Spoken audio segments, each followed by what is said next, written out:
we got a call from the researcher who said that they wanted to do This Is Your Life on Mary Ward. And my initial reaction was, she'll never want that because Mary doesn't like the spotlight. And but then I thought again, this is a fantastic opportunity for Chicken Shed. It's a long time ago, so we didn't have the kind of profile that we've got now, really. And it seemed that, I think, because for the benefit of Chicken Shed, Mary would go for it.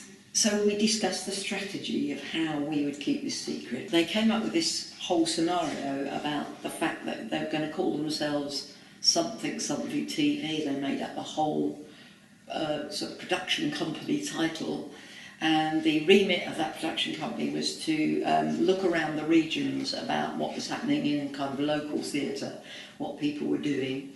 And we at the time were doing a Christmas show called The Night Before Christmas, and they said, right, well, we're going to sort of, that's going to be our tag. And I said, well, Mary will want to know every single detail. She'll want to know who the director is.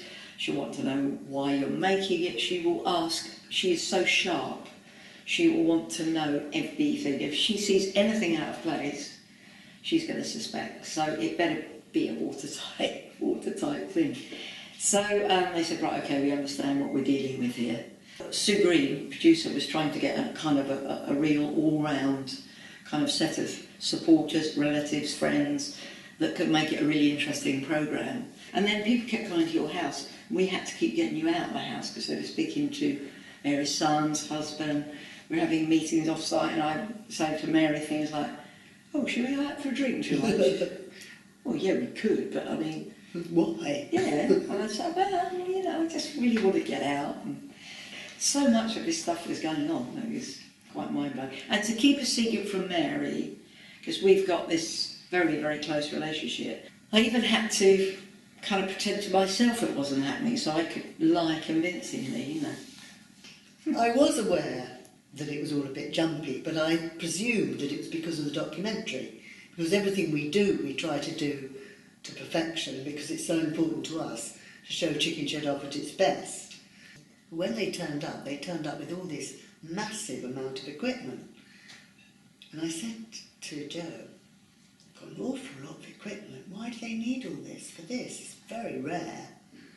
And I asked one of them, and they said, well, it's before Christmas, so no one else is using it, so we might as well use it. Oh, I didn't know they said that. Yeah, they had answers for everything, they were very good. My role was, at the end, I would get the mic, because I have a mic when we do the show, and I do backing vocals and things like that.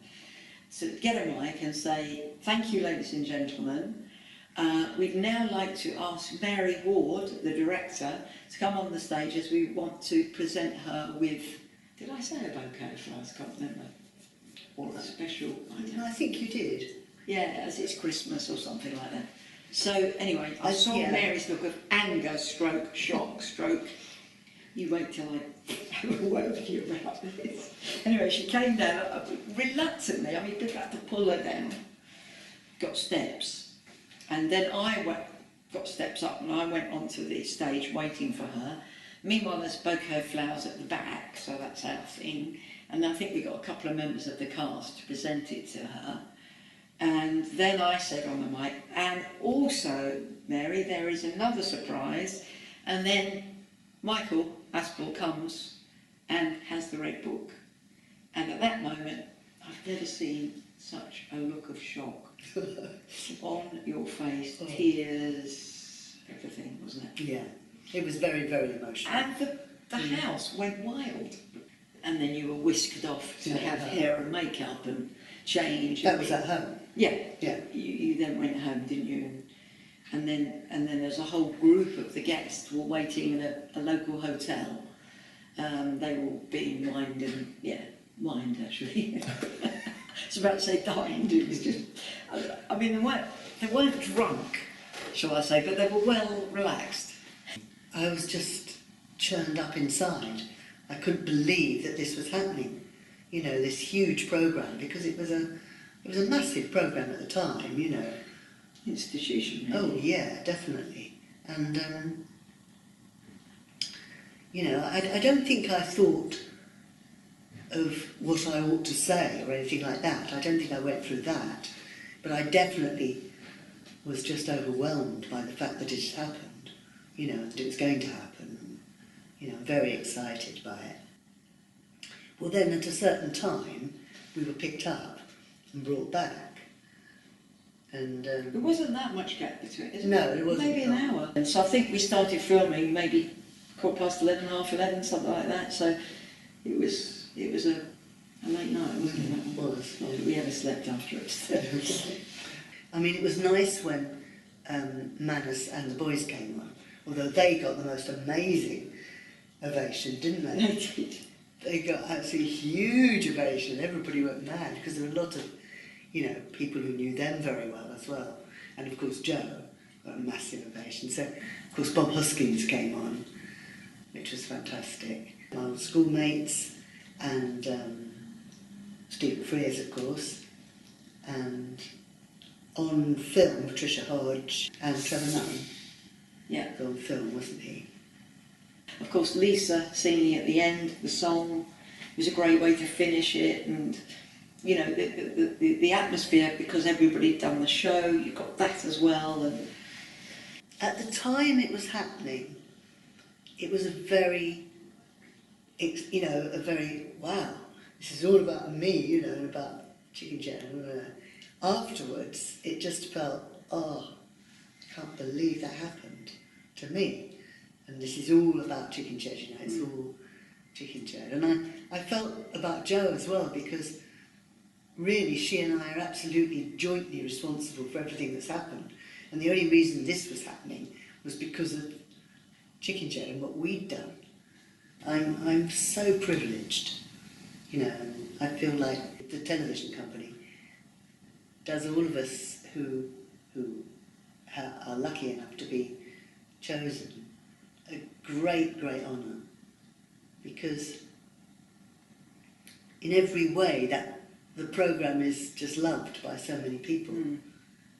It was a fantastically big uplift for Chicken Shed, really.